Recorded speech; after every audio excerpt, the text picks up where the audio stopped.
So today we are going to talk about whales. It's going to be a topic it's going to be a professional development session that focuses on how we can move from topics to concepts. And this is what we will be talking about today. So why do we need to teach concept? What's a concept? What's a topic? And how can we move from topics to concepts as well?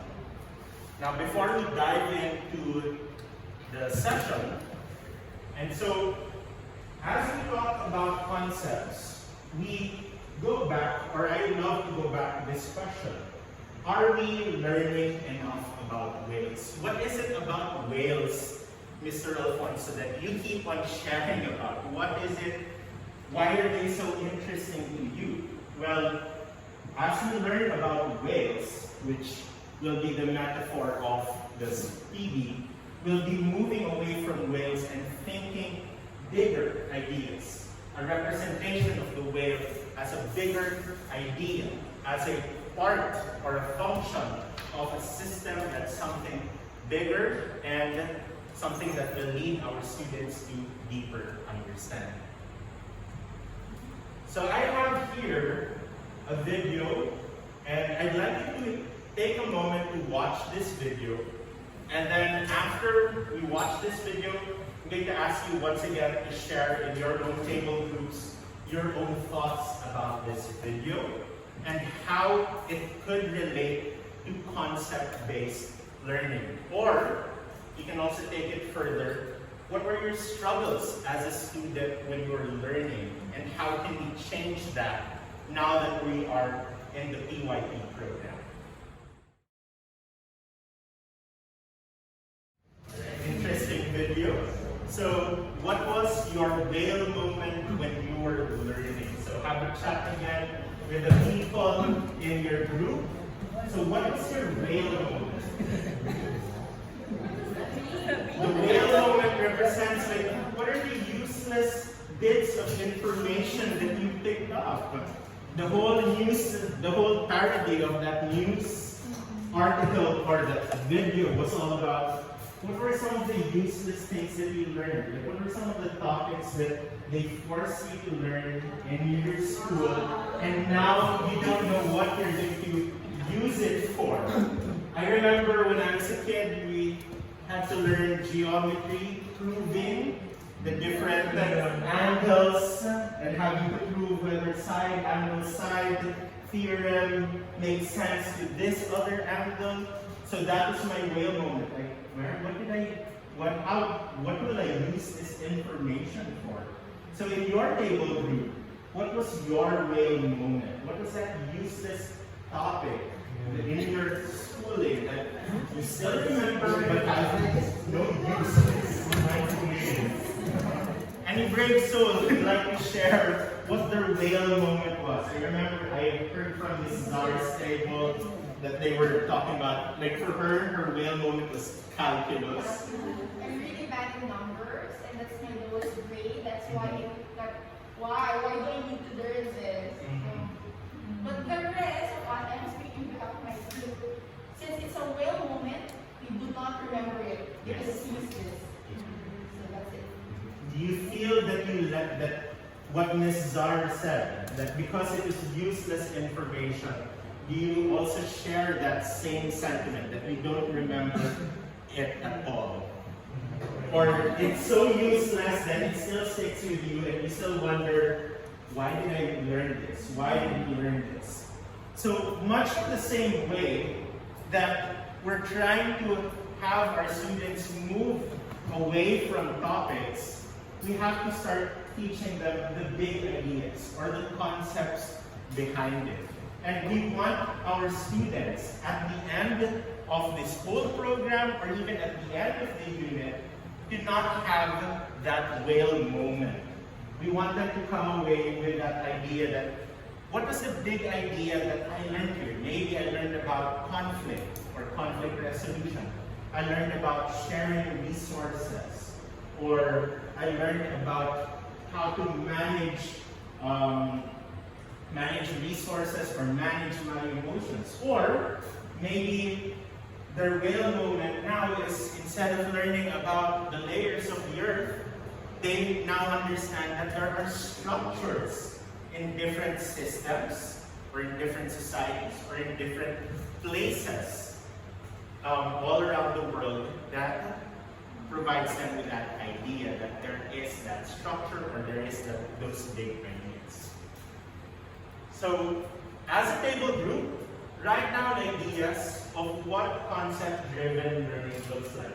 You might not be familiar with it yet, so it's just basically just writing down some ideas, and hopefully, as we go through this workshop, you'll be able to refine those ideas, and hopefully you can implement these ideas inside your classroom.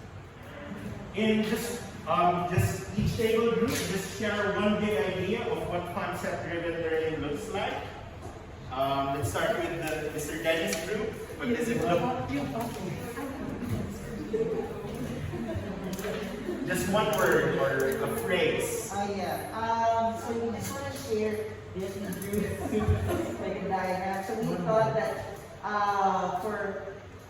for most of us, what we teach is more on facts. Like we teach our students like what is this or when this thing happens. For example, we talked about World War II. Most of us just stop right the topic or the theme, but then we don't usually teach the students on what these concepts are, and that's the purpose of the key concepts in the IB. And also we talked about student agency and scaffolding.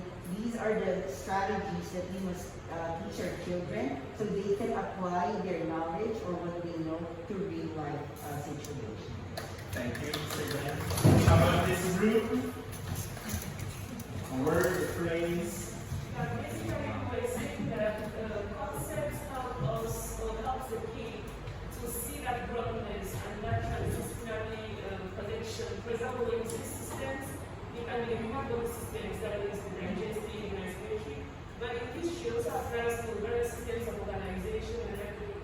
So by using concepts, we are open-minded that you can link each, it's not subject related, but topic related. You can give the link between one subject and the other, and it opens a way for discussion and all these debates and drives all these in the classroom, which is something interesting.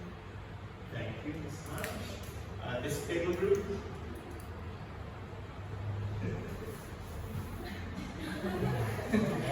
The speaker. I wrote down real life application because I agree with Denny, especially my kids right now, they are so used to the routine. Yeah. We teach them the list of facts that they need to be able to memorize, so to speak, and they need to prepare for a test, answer the test, and done. But for real life application, they need to look at the textbook for a while and understand, what's going on in these, and then they need to look away and look at the real world. Like, what are they supposed to do with what the book is telling them? But, it's easier said than done because I teach them SEL, adapting student Friday morning homeroom, and some of them, they struggle with, thinking outside the box with bigger ideas. Like, when I'm angry, I yell. That's it for them. So, it will take time, but as they go along the PYP years, they will improve. And last of the group?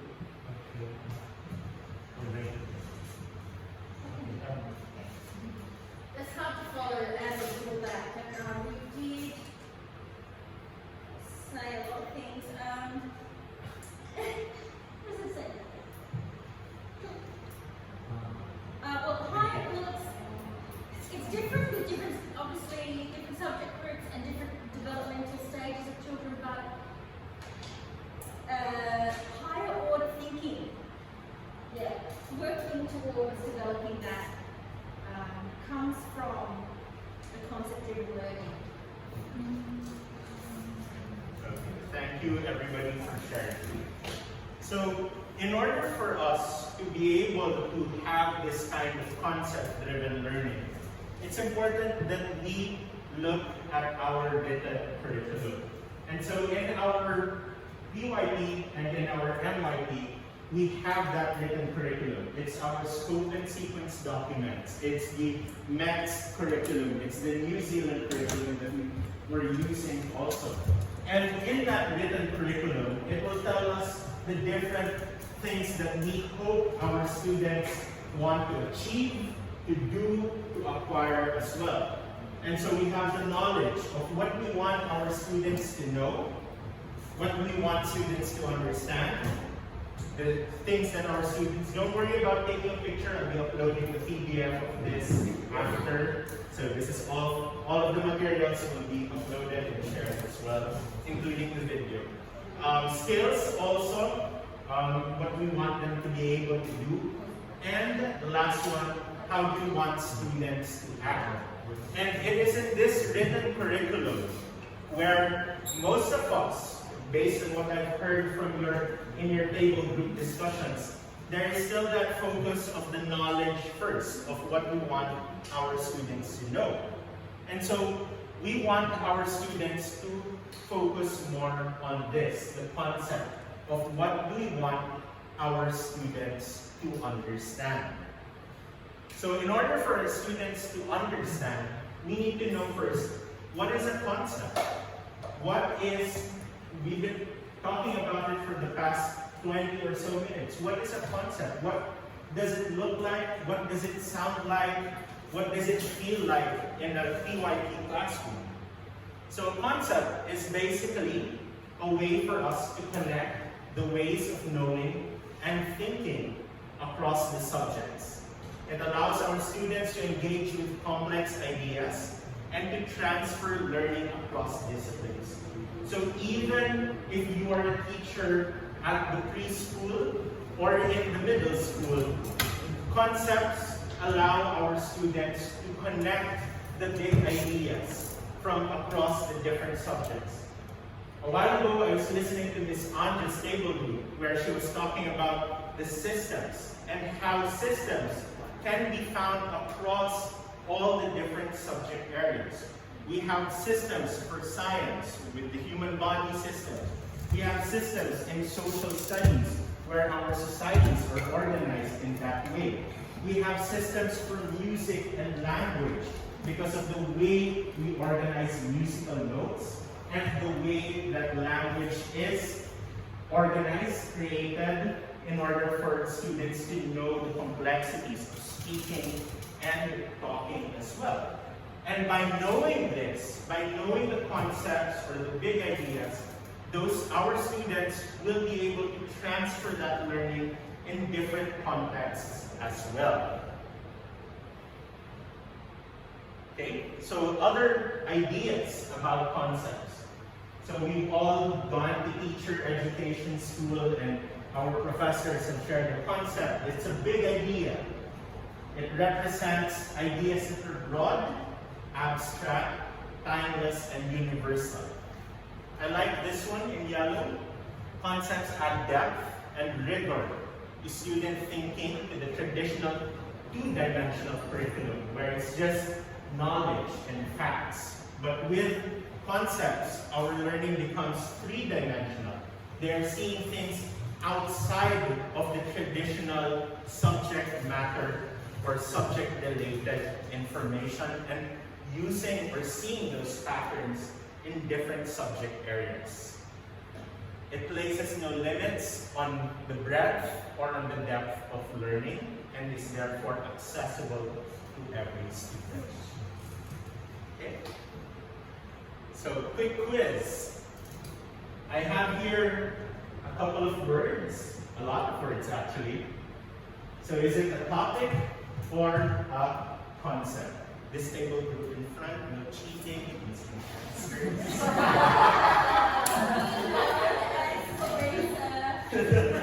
Alright, so just take a look at those words. What among those words, what is a topic and what is a concept? Remember, the concept is timeless, universal, abstract. Alright, quickly shout out what are some of the concepts in this word bank that we see here. Okay, let's do it line by line. First line. Sorry. Line by line. First line. Concept. Sorry. Conflict. Family. Culture. Change. Second line. China. Is China universal? Abstract? Power. Am I right? Okay. How about the third line? Okay, fourth line. Is a concept? No. Or the topic? It's a topic. R is a presidential election timeless, universal, It's not abstract. It's a topic. Presidential elections are topics. Let me present it so that it's easier also. I might have missed out some words. Some words as well. Alright, so the others, human body, that's a topic. Verb conjugations, that's a topic. Area and perimeter, that's a topic. Presidential elections. Yes. Question. Can one of the concepts start as a topic and then later on the students take it away as a concept as well, like family? Yes. In this case, we can see here that family, it may sound like a topic because we're talking about the structure of a family. We have the mother, the father, brother, and sister. But then at the same time, when we look at other kinds of families in different contexts, the context or the concept of family becomes different because we might have two fathers, two mothers, or we might have a stepbrother, stepsister. And also in science, you have like species of family. Exactly. Yes. So that's why family is a concept as well, because it is timeless, it's universal, it's abstract. Timeless in the sense that ever since the dawn of humanity, there has always been the idea of a family, and it transcends both living and non-living materials, right? Okay. Other questions or other tensions? Yes, What Mr. about China? Like I want to know like how China is not a concept. Has China always existed since the dawn of time? But then if we talk about within China, if we talk about like different traditions, cultures and all that are going more towards the Chinese and other factors that is connected to China. So could that be a concept? Actually, you just answered your own question. You said you're looking at China and you're looking at the traditions, Like the within values. China, when we talk about a particular country, there are different factors that come, like importance come about that particular country or a particular region. So, in this context, or in this case, you are turning China is not the concept, it's the topic, because you are exploring the context of traditions, beliefs, values, systems, and organizations in the context of China. So, yes, Timelines. Teachers of China have timelines. sorry, It should be timeless. timeless. I wonder if it's a proper noun if it pretty much can't be a concept. Because About the within part, but then I have one. yeah. So with China, like what you're saying, it's really all about what are you exploring in China? Because China, if we look at it, only existed what 1,000 years ago. Yeah. But it has never. But the idea of China, let's say, the concept of China as a country or as a nation, those are the big ideas behind it. How did China become a country or sovereignty? There, those are the ideas. The culture behind China. Okay. Yes, this is the Sorry, I missed yeah, model. That's supposed to be highlighted. Model.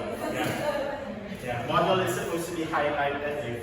I missed it out. Model because it can be found in many different contexts. The art model, science model, mathematical models, language models.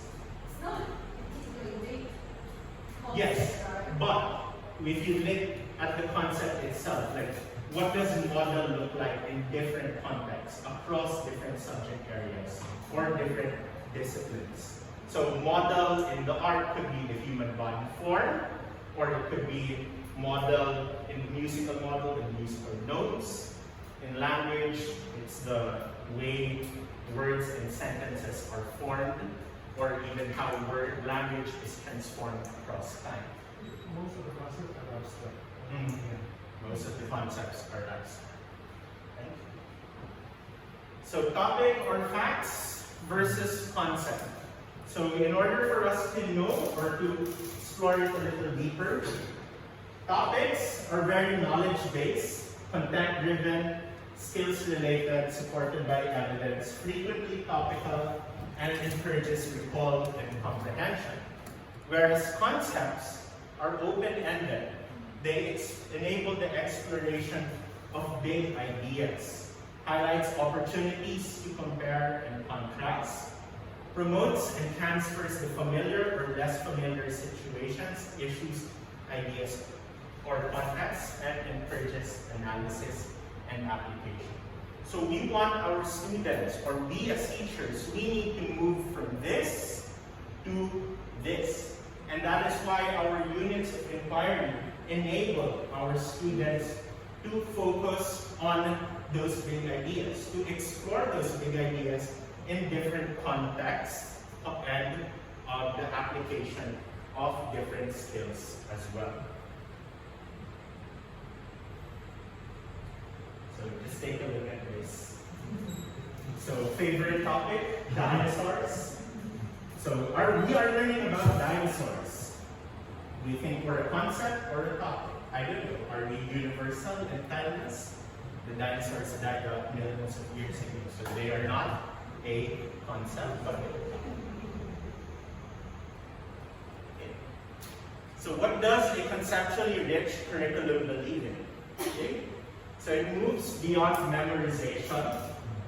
It addresses prior knowledge, transcends disciplinary boundaries. So we're not limited by just teaching the sciences and the social studies within our UI, but we're looking for those connections that link science, social studies, language, and math seamlessly.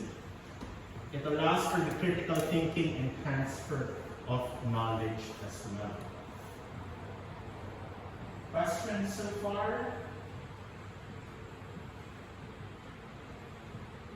Okay. So what is the impact? Well, the impact is it's one that is conceptually organized curriculum that tackles the challenge of an overloaded curriculum. In my planning sessions with the different advisors, I've noticed that in your scope and sequence, it's always June and July, I have to cover this topic already. Then next month, August, and September, it's this topic. But if we were to take a look at the big ideas of those concepts, social studies, science, language, math, arts, PSPE, we will be able to tackle the challenge of an overloaded curriculum. I remember working with Mr. Joel a couple of weeks ago. His social studies was all about World War II, the Cold War, and different wars. And I told him, and I asked him actually, what is the big idea behind it? He said, conflict resolution. Okay, so let's focus instead of that. Instead of being boxed into the topic of World War II, let's look at conflict. What is the nature of conflict? What are the different types of conflict? Is there an internal conflict, external conflict? And how can our students explore that as well?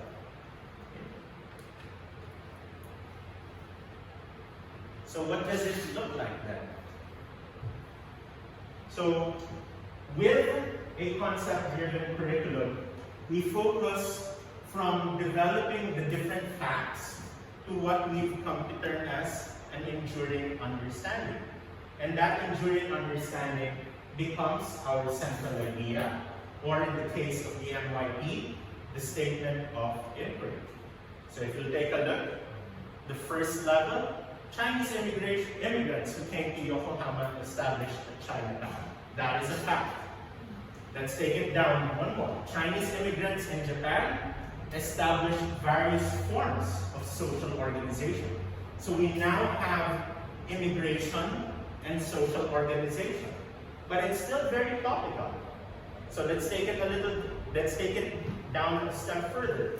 All groups that migrate or immigrate to Japan have established social organizations. So it's getting a little broader. Now, at the last level, in all societies, so we are moving away from Japan and focusing on different contexts, be it in Japan, in Asia, Europe, America, we have, or even in the smallest of societies, we have, in all societies, forms of social organizations emerge to satisfy the needs of individuals and groups.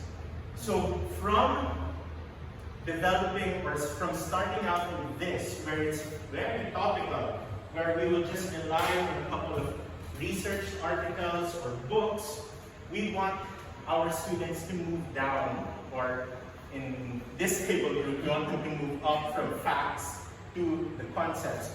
We want our students to understand this. Because this one, the first level, the one that says Chinese immigrants who came to Yokohama, that is a whale moment for them. That is something that they will only remember for maybe 2 weeks or 2 months, and then they'll forget it. But if we were to retool our POIs and focus on what we want our students to understand, then they will be able to understand that in all societies, we have social organizations. So society, organization, needs and wants, and individuals or groups. So those are the big ideas. Yes. So of course, with the PYP, we have our key concepts. We have form, function, causation, change, connection, perspective, and responsibility, as well as the key questions and the definition, or what we hope our students to pick up from these key concepts as well. All right? So let's have a challenge. All right? So let's use the topic of a pandemic. So using the different concepts, look at the topic of the pandemic through different concepts. So how can we change the topic of pandemic into an enduring understanding, or into something our students would like to know and understand? Alright? Can we hear some statements or enduring understanding about the topic of pandemic? Yes, I believe there's a turnover happening here. Yes? Yeah, just present it to everybody so they can see and enjoy understanding. So we need humans and responsibility to know their income and protect their community. Just that So humans have responsibility to know their impact and protect the community. Alright, let's put it here on the wall. Okay, there's no prize. Next group.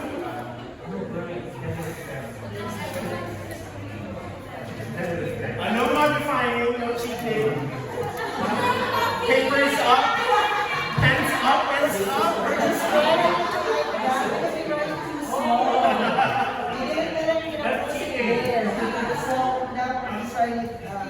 Okay. Yes, Miss Mao. Our group health, authority, and equipment affects impact, and social responsibility, and judgment and adaptation. So identify the key concepts and the different concepts, and maybe later on we'll define this into an idea. Okay, other groups? Yes, Ms. Ito. Ourselves and its pandemics affect people's lives and the environment? Pandemics affect people's lives and the environment. Okay, last group. Kind of the same. Yeah, so we wanted to make it broader. So we said diseases affect people's way of living.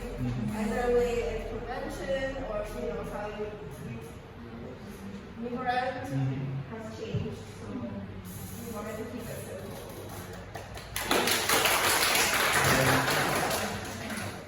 So thank you for sharing how you can use different concepts, both related and the key concepts, to come up with an enduring understanding for students. And this is what we hope to achieve, that every time that you go into your unit planning, you identify or you take a look first at your scope and sequence documents for science, social studies, math, and other subjects. And you identify the related concepts and also the key concepts so that you can come up with a statement of inquiry or a central idea in order for your students to know and understand at the end of the unit.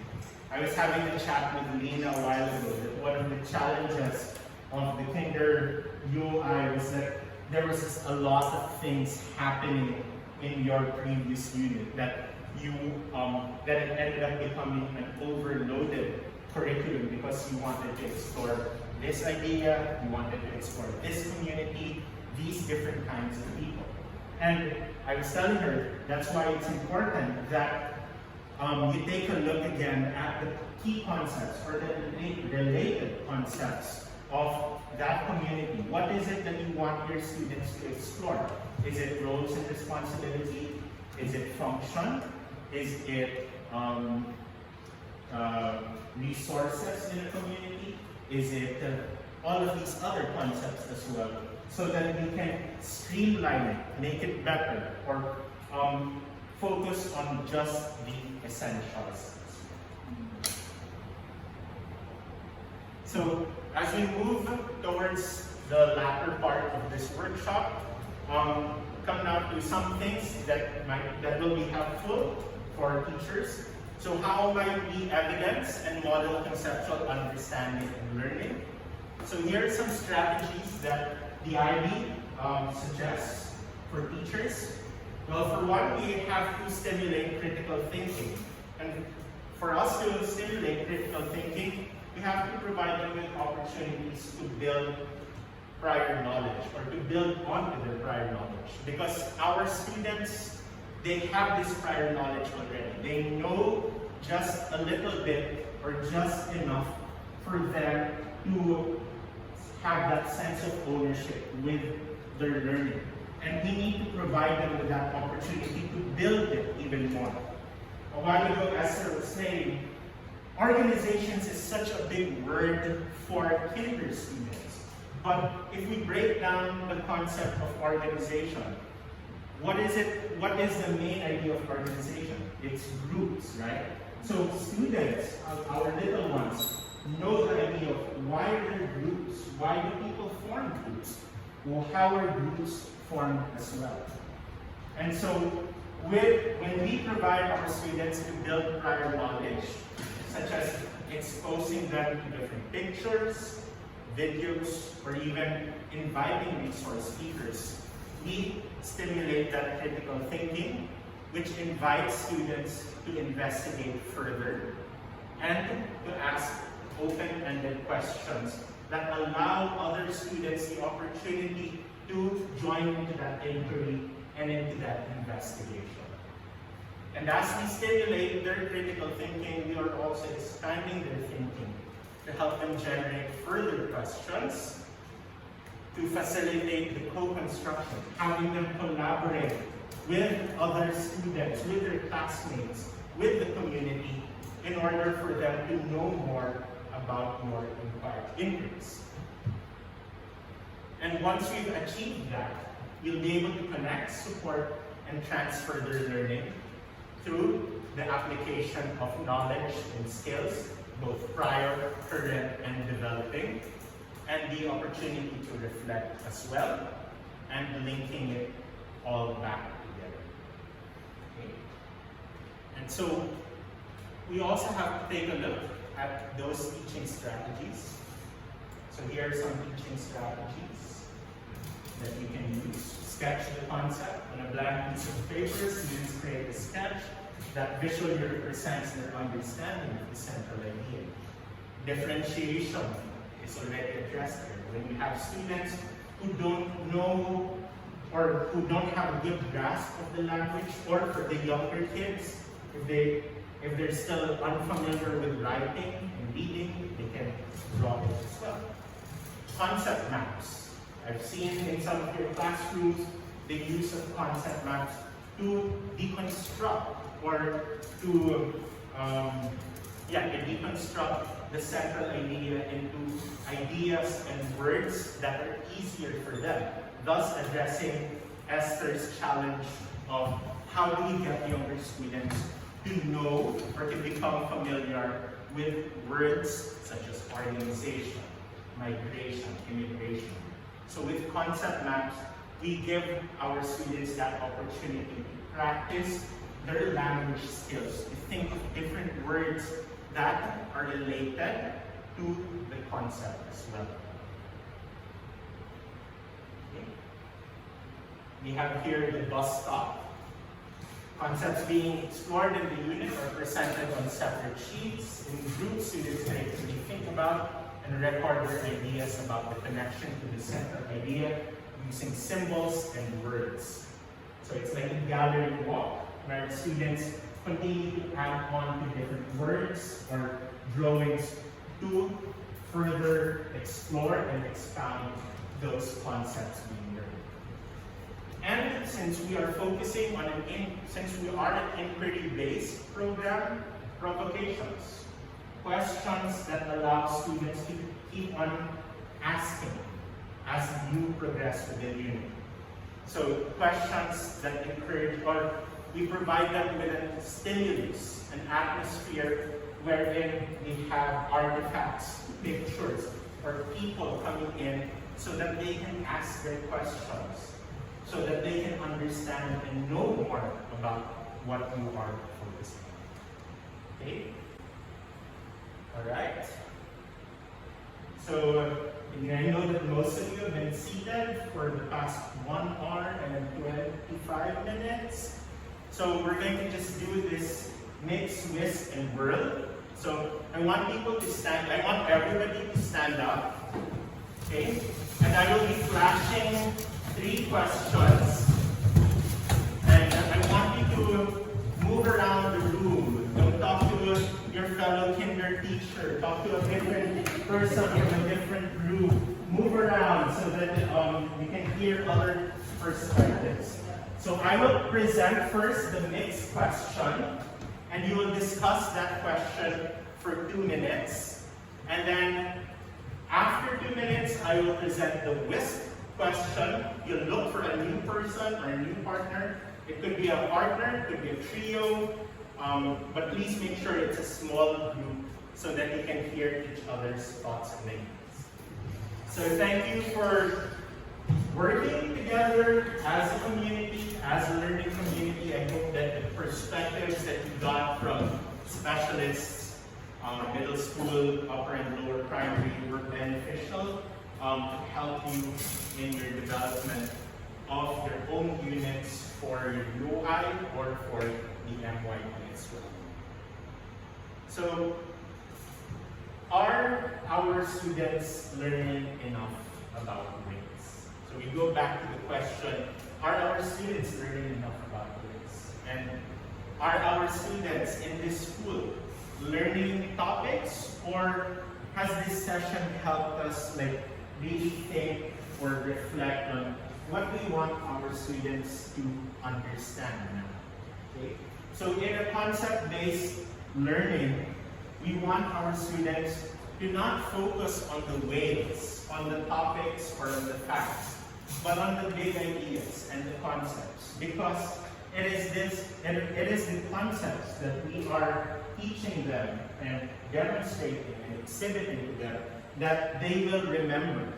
It will be something that's transcendental, that they will see these concepts as they move from one level to the next, that it goes beyond kinder and the middle school, but it also goes beyond the different subject areas as well. And they'll be able to apply these concepts through the different skills and methods that we show them.